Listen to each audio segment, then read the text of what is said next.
Oke, selamat datang di channel Taman Cikal Abadi.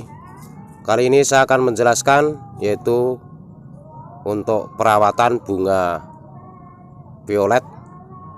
Bunga violet ini daunnya pada kuning seperti ini karena ini bukan karena penyakit, tapi ini karena telah disiram.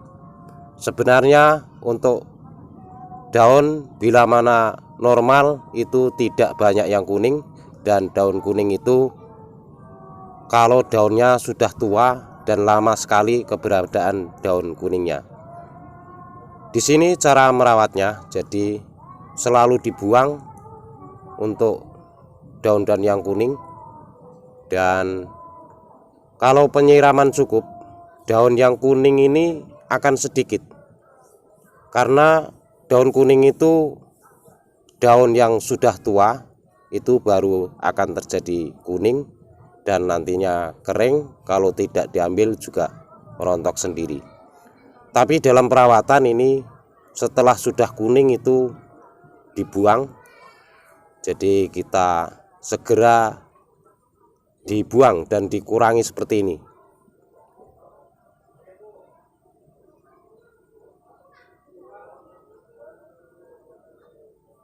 Jadi tujuannya kalau yang tua seperti ini dibuang, yang muda itu akan cepat sekali tumbuhnya dan kelihatannya itu selalu hijau.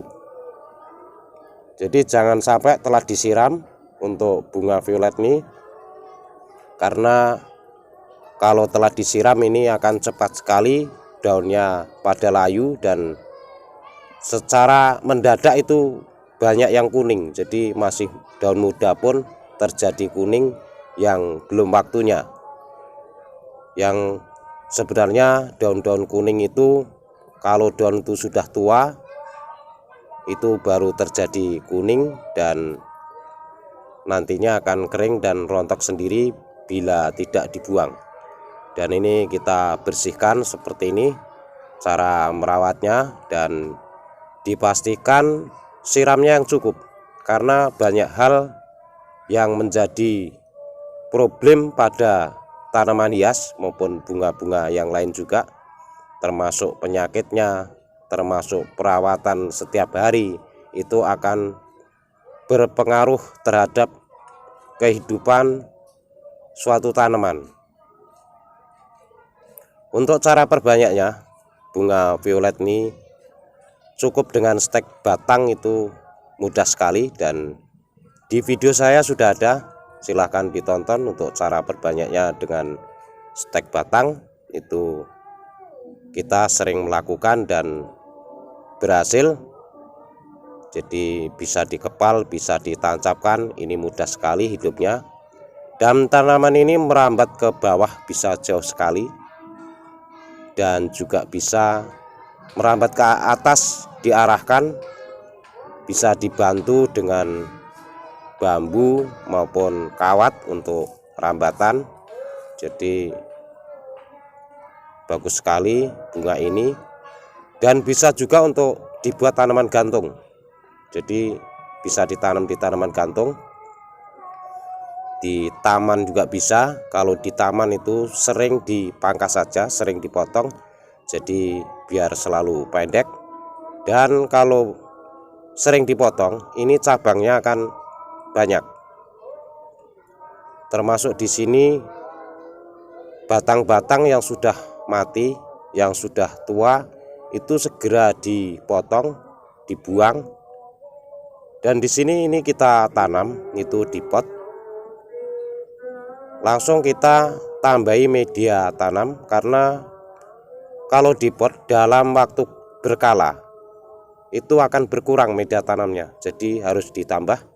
Kita memakai media tanam yaitu tanah merah sekam, kita campur pupuk kandang.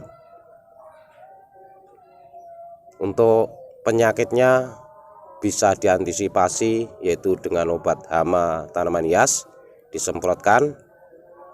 Untuk penyiraman yang bagus, disiram 1 kali sehari, pagi atau sore hari.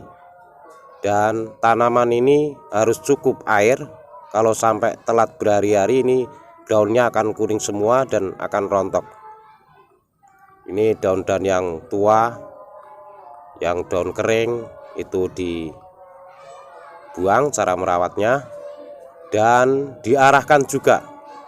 Jadi kalau tidak diarahkan ini akan merambat kemana-mana, akan banyak memakan lahan.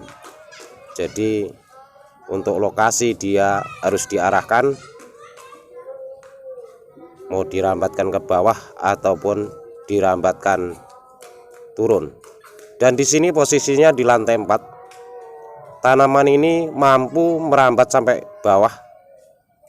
Jadi setelah sampai bawah harus dipotong karena bisa panjang sekali tanaman ini. Kalau merambat bisa merambat ke atas dan bisa merambat ke bawah. Untuk pemupukan bisa ditambahkan pupuk NPK, perangsang bunga, pupuk kimia. Dan kebetulan ini kita tanpa pupuk kimia, cukup dengan pupuk alami saja, yaitu pupuk kandang. Kalau penyiramannya itu cukup, perawatan baik, ini bunganya akan banyak sekali dan tidak berhenti-henti. Ya, bunga violetnya akan selalu berbunga dan bagus juga dibuat tanaman gantung. Ini seperti ini kita bersihkan. Untuk cara perbanyaknya silahkan ditonton di video Taman Cikal Abadi, sudah ada.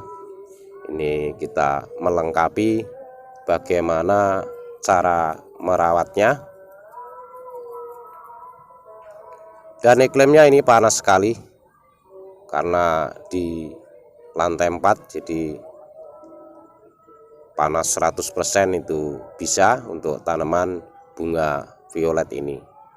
Oke, sampai di sini penjelasan dari saya, semoga bermanfaat. Saya ucapkan terima kasih.